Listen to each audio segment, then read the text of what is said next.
Shqipëria do të luajë 2 ndeshjet e fundit kualifikuese për në botëror ku në datën 13 nëntor kuqezinjtë do të përballen fillimisht me Andorën e më pas do të presin Anglinë në Air Albania në datën 16 nëntor.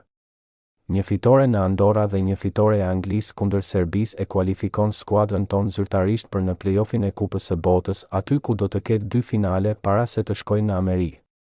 Pas ditën e djeshme, futbollistët e Kombëtares që kanë përfunduar angazhimin e tyre me klubet e tyre kanë udhëtuar në drejtim të Barcelonës, aty ku edhe skuadra do të grumbullohet. Sa kaq para ditën e sotme pritet që grupi të plotësohet në urdhërat e trajnerit Silvinho dhe gjatë pasdites do të zhvillohet seanca e parë stërvitore. Veç mungesës së kumbullës që pritej pjesa tjetër e skuadrës ka qenë e plotë dhe të gjithë lojtarët do të jenë në dispozicion të trajnerit Silvinho për ndeshjen e 13 nëntorit.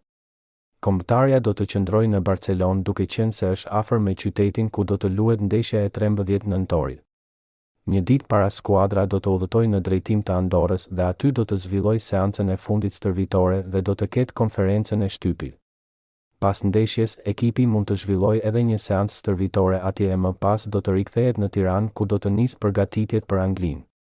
Shqipëria mund të rikthehet në Tiranë si e kualifikuar zyrtarisht për në play-offin e Kupës së Botës.